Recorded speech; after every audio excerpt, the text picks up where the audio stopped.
2024, Año de la Paz.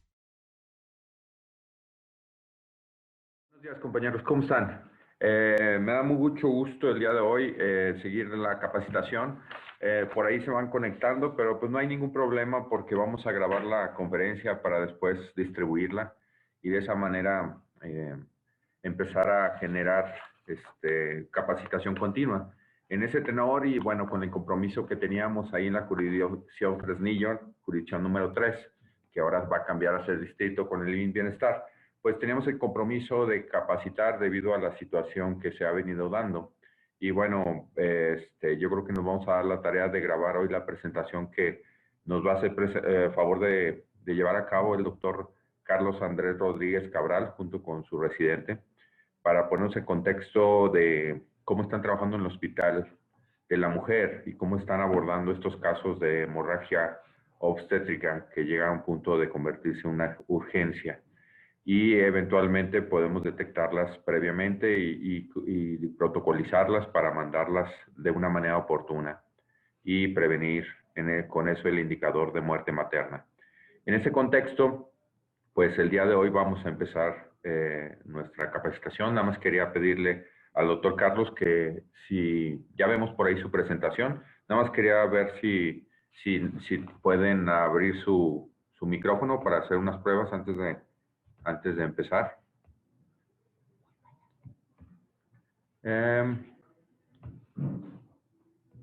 Para abrir el micrófono,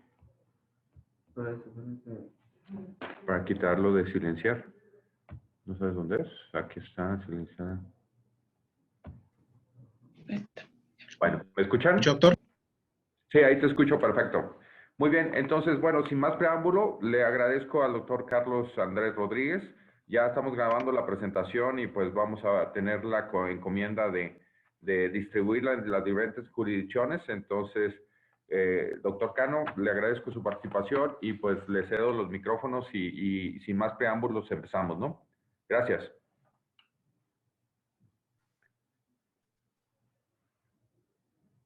Adelante, doctor Cano.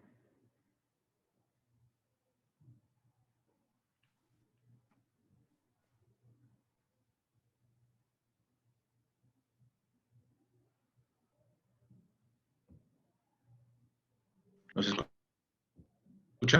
Ahí los escucho, perfecto.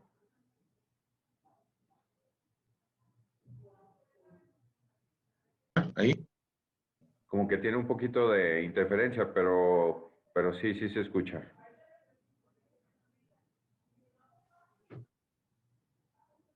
Bueno, doctor.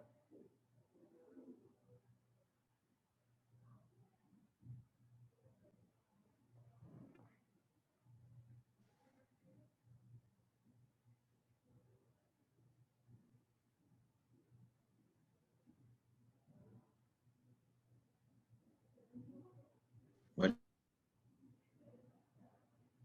Está abierto su micrófono.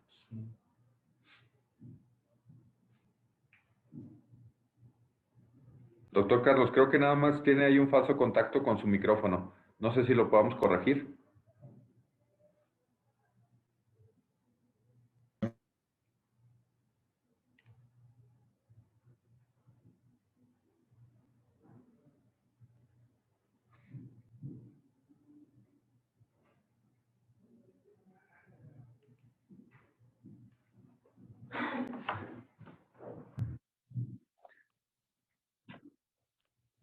Porque está abierto tu micrófono. Entonces yo creo que nada más ha de ser un falso contacto. Porque sí veo que está aperturado tu micrófono.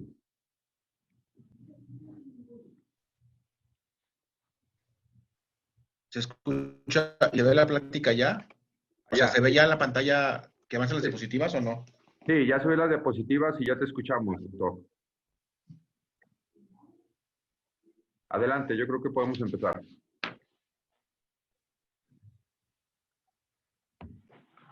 Ok, estamos, la doctora Sara Macías, residente de ginecología y obstetricia del cuarto año, y un servidor. Vamos a hablar de los protocolos que hacemos para el control de la hemorragia obstétrica y hemorragia posparto de nuestras pacientes.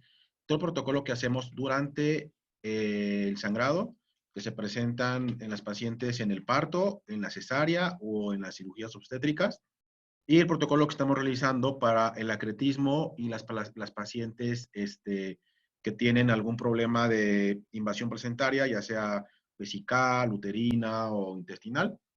Ya tenemos 8 años aproximadamente haciendo un protocolo completo y hasta ahorita, afortunadamente, bueno, pues hemos tenido buen término de todas las pacientes y todo este protocolo que hacemos.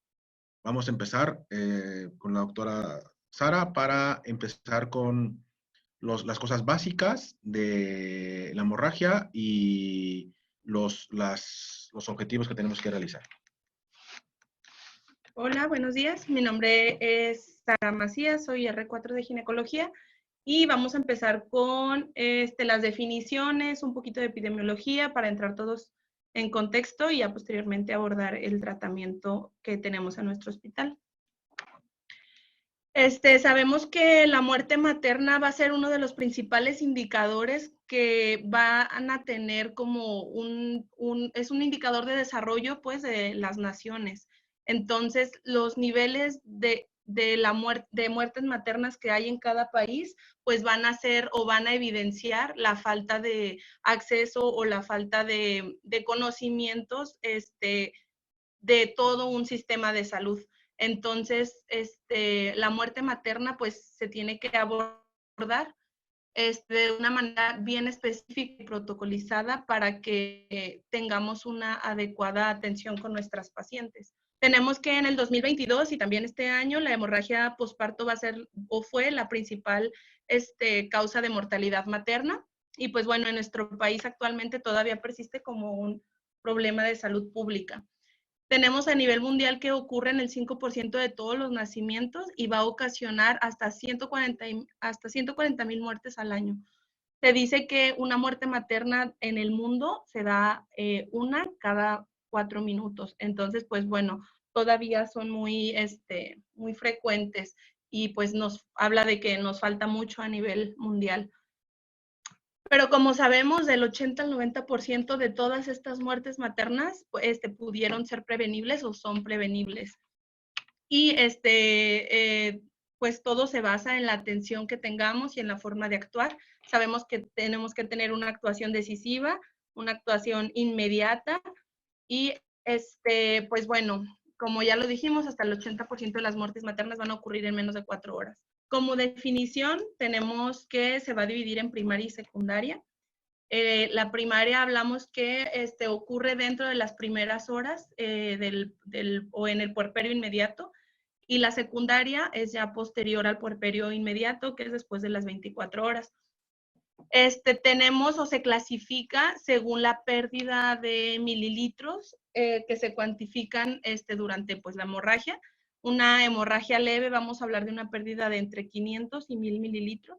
La moderada entre 1000 y 2000 mililitros y la severa pues más de 2000 mililitros. Como definiciones y como nos lo marca la guía de práctica clínica con última actualización en 2017, pues va a ser la pérdida sanguínea de más de 500 mililitros posterior a un parto vaginal y más de 1000 mililitros posterior a un evento quirúrgico o una cesárea. O podemos usar cualquiera de los siguientes criterios si no tenemos en ese momento la cuantificación. Entonces vamos a hablar también de hemorragia posparto obstétrica cuando hay una pérdida de más del 25% de la volemia, cuando la caída del hematocrito basal de la paciente es mayor a 10 puntos, o cuando ya vemos cambios hemodinámicos pues, en la paciente, como pues, en los signos vitales, o una pérdida mayor de 150 mililitros por minuto. La hemorragia puede ser o antes del parto o posparto. La anteparto, pues es antes de que ocurra el puerperio inmediato, y el posparto, pues como ya dijimos, se va a dividir en primaria o secundaria. La primaria va a ser en las primeras 24 horas posteriores al parto, y cuando, como ya dijimos, es más de 500 mililitros en el parto vaginal o más de 1000 en la cesárea. Y la secundaria va a ser cuando se presenta posterior a las 24 horas después del parto y hasta que culmina el puerperio pues todavía la vamos a llamar como una hemorragia obstétrica, pero pues va a ser secundaria. La COG, que es el Colegio Americano de Ginecología y Obstetricia, como definición, pues la define como una pérdida mayor a 1000 mililitros, independientemente de la vía de embarazo, con que sea mayor a 1000 mililitros. Y pues sabemos que va a tener estas secuelas importantes en nuestra paciente, desde dificultad respiratoria, estado de choque, coagulación intravascular diseminada, insuficiencia renal aguda y pérdida de la fertilidad, etcétera. Entonces, pues hay que tener bien claro la definición. También la podemos dividir en hemorragia menor y mayor. Menor va a ser de más de 500, pero menos de 1000, y ya mayor más de 1000 mililitros, o cuando nuestra paciente presenta datos de hipoperfusión tisular. Tenemos factores de riesgo que son los que tenemos que identificar en todas nuestras pacientes desde que llegan a valoración y desde que les estamos llevando el control prenatal, que van a ser como una bandera roja, pues, para tener un mayor de atención con estas pacientes. Desde los factores de bajo riesgo, como una inserción placentaria normal, que tenga un embarazo único o que tenga menos de 5 partos previos. Entonces sí tiene riesgo de sangrar, pero el riesgo va a ser bajo. El riesgo medio va a ser cuando nuestra paciente tiene incisiones uterinas previas, cuando tiene un embarazo de alto orden o múltiple, cuando es multigesta, que pues ya tuvo más de 5 partos, cuando la paciente o desde nuestro control prenatal nosotros diagnosticamos miomatosis uterina, también va a ser un factor de riesgo medio, la preeclampsia como tal, la macrosomía fetal y pues bueno, las pacientes con obesidad mórbida.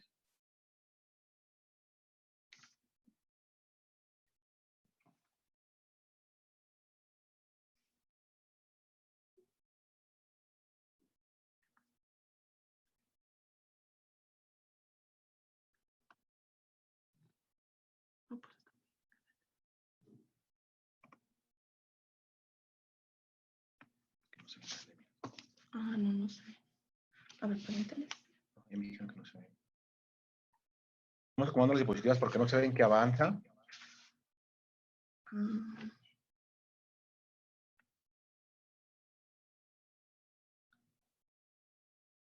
No, pero no. Se supone que debería de...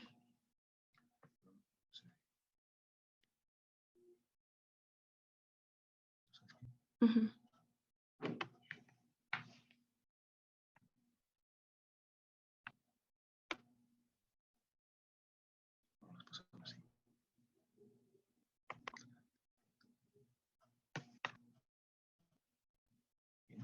Uh-huh.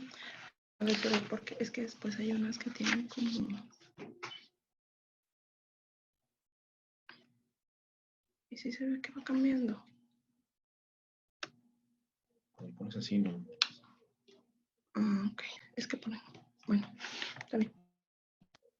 Las vamos a poner así porque no se ve, no jala bien el programa y la red no está tan buena. Y así se alcanza a ver un poquito mejor las diapositivas y van viendo lo que vamos diciendo nosotros. Bueno, nos quedamos en las pacientes que tienen riesgo alto para presentar una hemorragia obstétrica ya pues al momento de la resolución del embarazo.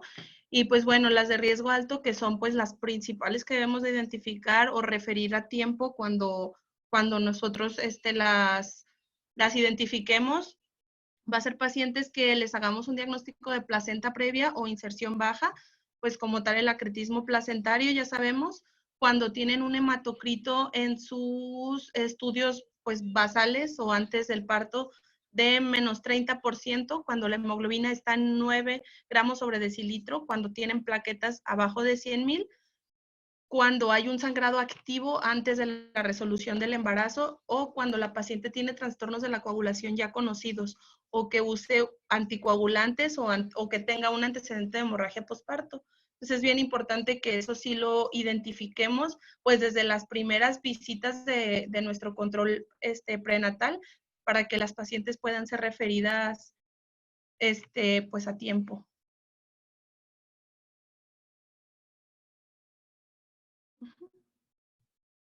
Está este artículo de la revista del Sevier de medicina intensiva, donde pues es una revisión de la hemorragia masiva obstétrica con el enfoque terapéutico actual, es del año pasado.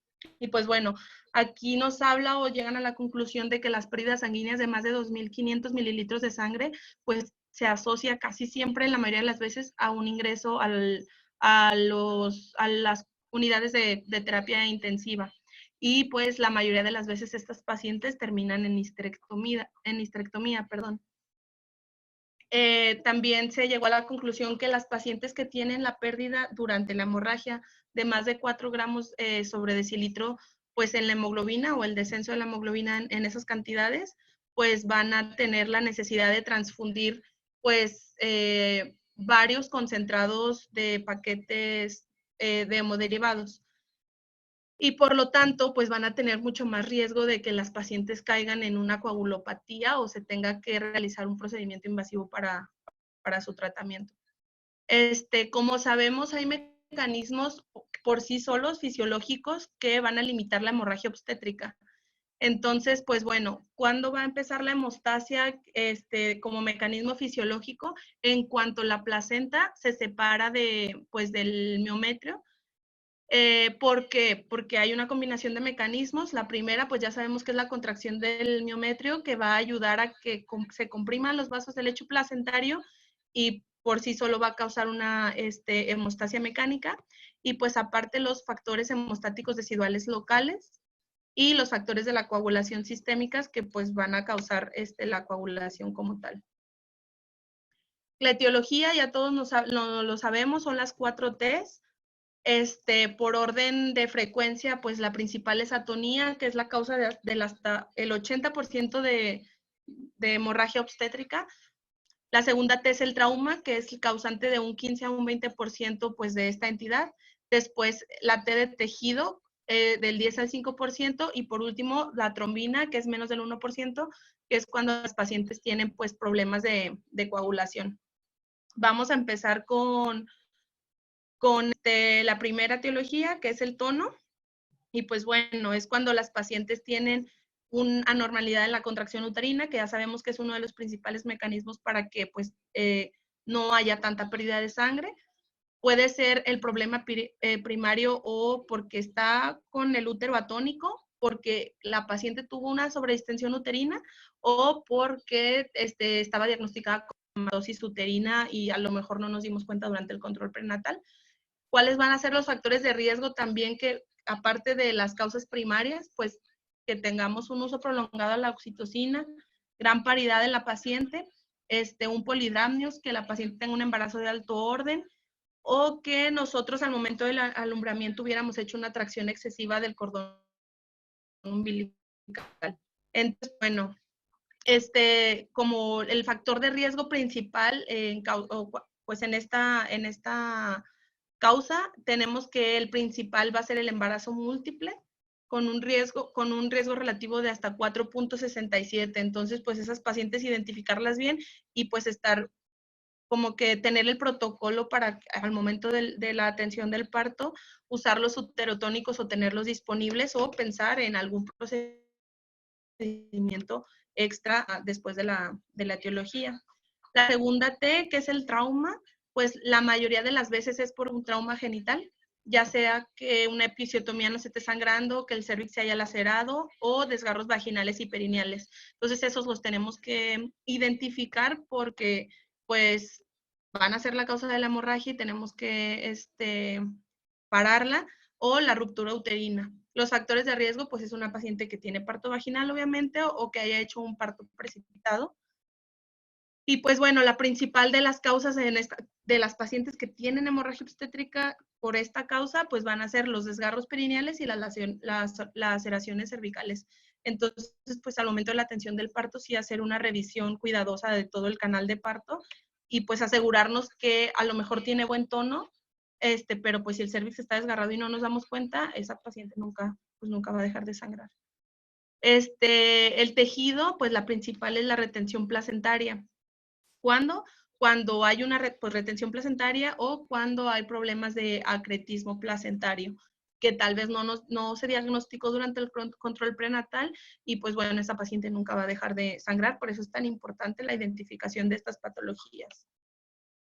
Y pues como ya dijimos, la principal causa de las pacientes que tienen hemorragia por esta causa, pues va a ser la placenta previa y la retención placentaria. Afortunadamente no, la placenta acreta por ahora no tiene tanto índice tanta incidencia, pero pues hay que considerarla y buscarla intencionadamente. Y pues ya por último es las anormalidades en la coagulación, ya sea de que la paciente tenga alguna enfermedad de la coagulación ya conocida o que presente alguna complicación durante el embarazo que afecte los factores de coagulación. Lo más común, pues la preeclampsia, y ya sabemos que puede llegar a un síndrome de HELLP.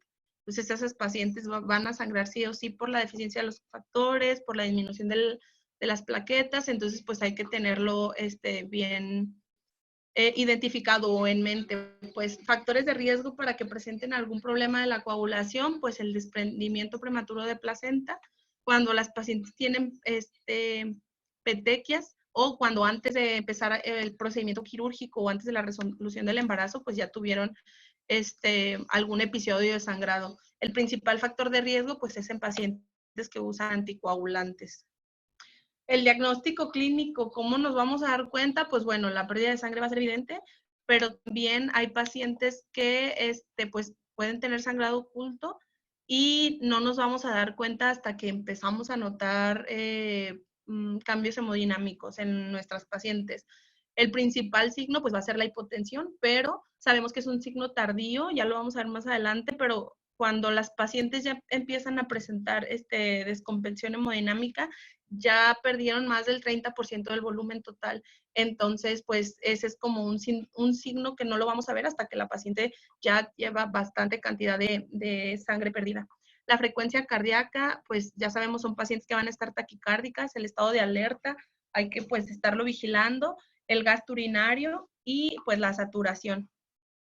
Entonces, en este cuadro, pues son todos los parámetros fisiológicos que tenemos que, pues, estar como alertas en la paciente que nos está presentando una hemorragia obstétrica, porque conforme es la pérdida de sangre, pues se van a ir alterando y van a ser como signos de alerta, pues. Entonces, toda la paciente que inicia con pérdida sanguínea debe de estar monitorizada, debe de tener doble vía y pues debemos de tener los paquetes disponibles, obviamente previendo pues todos los factores de riesgo que tiene. ¿Cómo va a ser el manejo activo del tercer periodo del trabajo de parto o lo que hacemos aquí? Pues van a ser las maniobras preventivas, aplicar el uterotónico adecuado, depende del factor de riesgo, depende de los antecedentes de cada paciente, el pinzamiento tardío del cordón umbilical y pues obviamente la tracción controlada del cordón umbilical para un adecuado alumbramiento. La guía de práctica clínica dice que pues el manejo activo del tercer periodo del trabajo de parto pues debe de ser realizado en todas nuestras pacientes pues en el puerperio inmediato. ¿Cómo administrar un oxitóxico con fines profilácticos siempre después del parto? Por lo menos aquí a todas las pacientes se les aplica el pinzamiento tardío y pues como ya dijimos, la tracción controlada. ¿Cuál va a ser el tratamiento de una paciente que tiene hemorragia obstétrica? Ya sabemos que son pasos secuenciados, tenemos que tener bien establecido el protocolo y pues se va escalando siempre, ¿no? De lo poco a lo más. Entonces, pues tenemos agentes uterotónicos, técnicas de taponamiento, la embolización de la arteria uterina, podemos llegar a las ligaduras vasculares, pues ya obviamente quirúrgicos, la sutura compresiva y ya en último paso, la histerectomía.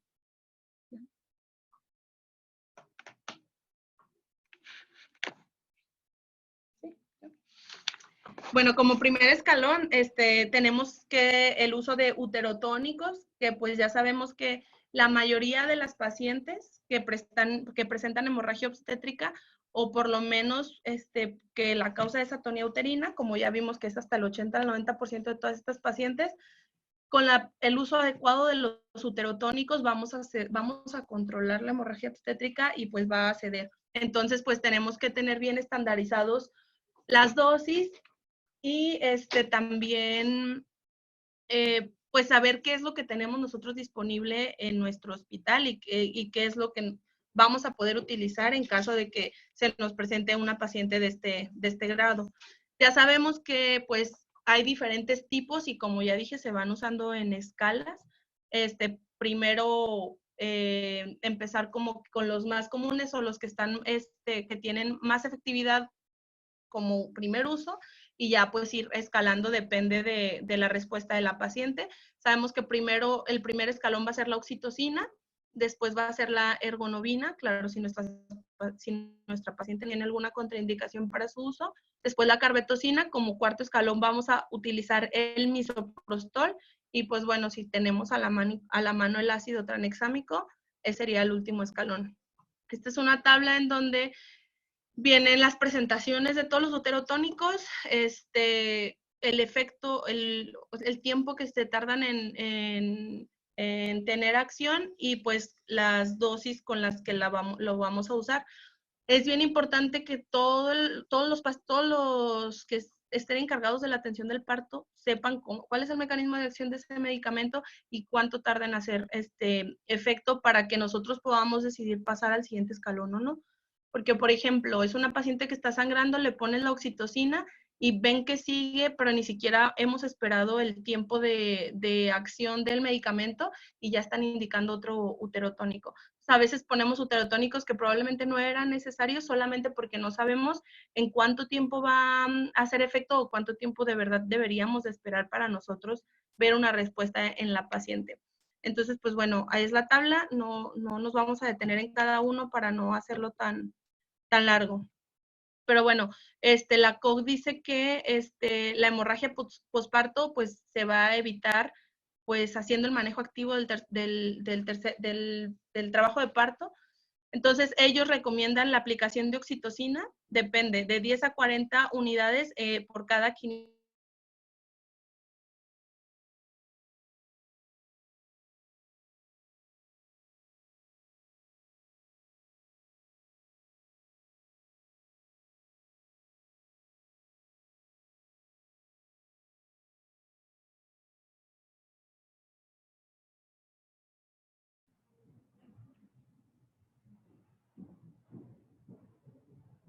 Escribieron algo, ¿no? Adelante, doctor Cano.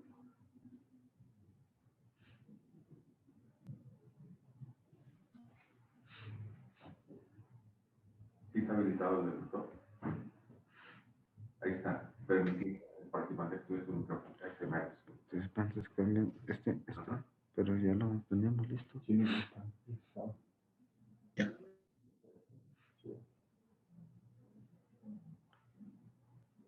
Adelante, doctor.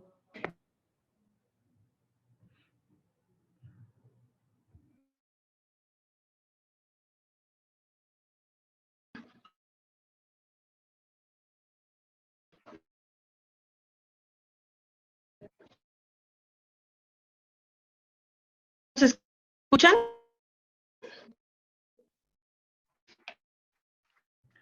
Sí, ya los escuchamos. Bueno, vamos a continuar. Una disculpa. No podíamos activar el micrófono. Sí, ya está. Gracias. Vamos a ver. No podíamos activar el micrófono. Ya. Bueno. Adelante. Vamos a continuar. Nos quedamos en la ergonovina. En caso de que veamos que con la oxitocina, que es de aplicación, tiene efectos secundarios. Y el principal, el que tenemos que tener en cuenta es que va a tener una elevación de la presión arterial. Entonces, bueno, va a estar contraindicado en pacientes que tengan hipertensión arterial sistémica, que estén diagnosticados con preeclampsia, que tengan alguna enfermedad cardiovascular o pues que sean hipersensibles al fármaco. Entonces, en este tipo de pacientes, pues nos vamos a saltar ese escalón y vamos a ir directo a la carbetocina. Es nuestro tercer escalón o el segundo a menos de que tengan alguna contraindicación y pues bueno, va a ser un bolo intravenoso de 10 microgramos durante 1 minuto El efecto de acción de este medicamento es aproximadamente a los 2 minutos. Varios artículos dicen que de 3 a 5 minutos y va a durar su efecto 1 hora. Entonces, pues bueno, se va a indicar IV y vamos a esperar el tiempo de acción para poder decidir si vamos a continuar con el siguiente escalón, que en este caso, pues bueno, va a ser el misoprostol. Sabemos que puede ser oral o sublingual o también se puede aplicar rectal. En la vía oral o sublingual, el tiempo de acción va de los 7 a los 11 minutos, el tiempo de acción mayor, y en la rectal va el tiempo de inicio de acción a los 20 minutos. Depende por la vía que nosotros lo apliquemos, pues obviamente va a ser el inicio de su efecto, pero también sabemos que tiene varios efectos secundarios y por vía oral o sublingual, pues la paciente va a presentar más efectos secundarios, náusea, diarrea, vómito. Entonces, pues bueno, vamos a elegir la vía, pues depende obviamente de la clínica de la paciente y ya posterior a eso, pues vamos a poder decidir. El ácido tranexámico es un agente antifibrinolítico y pues bueno, nos va a ayudar no es un uterotónico como tal, pero va a ayudar o va a ser un coadyuvante para la activación de los factores de coagulación de una forma más precoz y pues obviamente ayudar a que la paciente ayude o disminuya el sangrado. Que bueno, en la mayoría de nuestros hospitales no lo vamos a tener. Apenas aquí nos acaban de llegar, pero pues todavía no es algo que estemos acostumbrados a usar. ¿Cómo vamos a ayudar a las pacientes o cuáles son los primeros pasos antes de nosotros avanzar al siguiente escalón? O todo esto se hace como de manera conjunta, pues es un equipo multidisciplinario, se tienen que activar los códigos para tener el apoyo de banco de sangre, de laboratorio, enfermería y nosotros como médicos para darle una atención adecuada e integral a estas pacientes. Entonces, ¿qué va a pasar o qué es lo que tenemos que hacer en cuanto nosotros veamos que la paciente está sangrando más de lo normal o que identifiquemos la hemorragia obstétrica? Pues lo primero es pedir ayuda. Inmediatamente hablarle y activar los códigos que se tengan que activar para poder darle una atención integral a la paciente. Tenemos que asegurar que la vía respiratoria de la paciente esté íntegra y tenemos que ver que, pues obviamente, la saturación de oxígeno de nuestra paciente sea la adecuada. Inmediatamente, en las pacientes que no teníamos identificado que pudieran tener factores de riesgo para sangrar, tenemos que canalizar la segunda vía, o por lo menos aquí es lo primero que hacemos, pedimos ayuda y enseguida enfermería llega y canaliza la segunda vía para tener pues vías permeables y en caso de que nuestra paciente necesite hemoderivados, pues los tengamos una vía disponible para poder administrarse. Tenemos que empezar una rápida infusión de líquidos. Se le toma en ese momento la hemorragia activa, las muestras a la paciente, tomamos los 3 tubos y aparte dejamos tubos pilotos para banco de sangre y que los hemoderivados empiecen a cruzar. Hay que tener disponibilidad de hemoderivados en estos pacientes, por lo menos 4 concentrados plaquetarios y 2 plasmas. La paciente tiene que estar monitorizada en ese momento para poder estar observando los signos vitales y ver los cambios hemodinámicos en nuestra paciente. Hay que ponerle sonda Foley, hay que tener un balance de líquidos adecuado y pues obviamente tenemos que mantener a la paciente eutérmica. Como ya les dije, hay que tener en cuenta que una mujer sana puede perder hasta el 10 o el 15% de su volumen total en ese momento y no va a presentar todavía ningún cambio en la TA. Entonces, pues, como les dije, es un marcador tardío y no nos podemos como que estar basando en eso para nosotros iniciar con las acciones de reanimación. Ya para cuando hay una alteración en la tensión arterial, la paciente, pues se dice que la paciente ya perdió hasta el 30% del volumen. Entonces, pues, bueno, no la vamos a alcanzar por más que empecemos. Está el ABC de la hemorragia obstétrica con nuestras pacientes, pues el A con nosotros va a ser el pedir ayuda.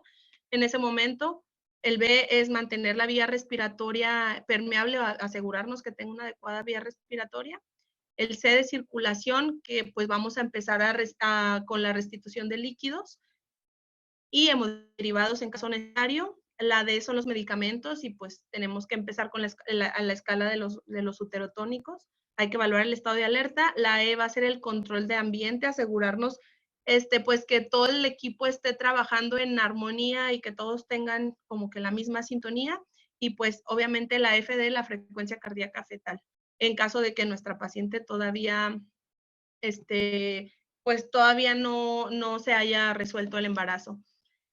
Se tiene que pedir una gasometría, porque, bueno, con nosotros el principal marcador de hipoxia tisular o lo que nos va a orientar sobre el estado de choque de nuestras pacientes o en caso de que empecemos o que se tenga que iniciar la reanimación de líquidos, pues va a ser el lactato. Ya sabemos que la hiperlactatemia va a ser un predictor de complicaciones a futuro y pues es un parámetro útil para identificar a las pacientes que están llegando en estado de choque o que se tiene que reanimar. El porcentaje de depuración con el tiempo no va a ser un parámetro para guiar a la reanimación.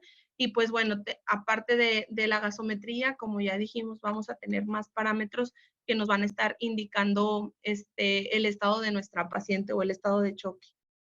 ¿Cuáles son los datos de hipoperfusión tisular en un estado de choque hemorrágico?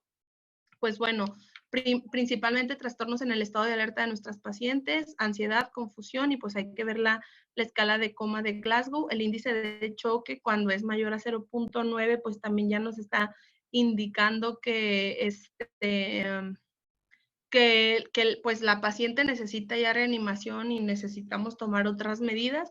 El volumen urinario cuando es menor a 0.5, pues también nos está indicando que la paciente está en un estado de hipoperfusión grave. Y pues bueno, la gasometría, el lactato mayor a 2 y el déficit de base menor a 6.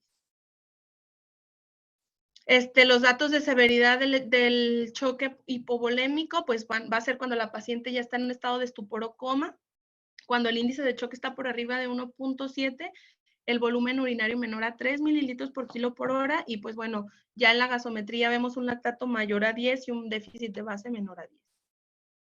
¿Cuándo vamos a nosotros indicar o cómo dicen las guías que tenemos que usar los hemoderivados? Están indicados cuando la hemoglobina ya está por debajo de 7 y o cuando está pues con pérdida aguda, que todavía no tenemos el origen de la hemorragia. Entonces, pues es cuando nosotros vamos a indicar la transfusión. ¿Cuándo vamos a transfundir plaquetas? Solamente están indicadas cuando las plaquetas son menores a 40 o 50,000 y en caso de que sea un procedimiento quirúrgico. Si no, pues las guías internacionales dicen que no está indicado transfundir plaquetas y no deberíamos de usarlos. Y los crioprecipitados cuando el fibrinógeno está por debajo de 100. Obviamente, en una paciente que está en estado de choque y con la hemorragia obstétrica activa, pues hay que estar haciéndole pruebas hemostáticas seriadas, que incluyan la hemoglobina, los tiempos de coagulación, el fibrinógeno, y como ya dijimos, se tienen que tomar en el momento de la hemorragia y 30 minutos después de la hemorragia o donde estemos ya pues con la atención de la misma. El código rojo, pues es la hora dorada, entonces en cuanto se identifique a una paciente con sangrado activo, pues se tiene que activar y pues se supone que los primeros 60 minutos son los más importantes o es como que el tiempo oro que tenemos para darle una atención adecuada, identificar la causa de la hemorragia y pues darle pues atención a nuestras pacientes. Ya vimos que las muertes maternas por hemorragia obstétrica, la mayoría de las muertes ocurren en la primera hora. 2024, Año de la Paz.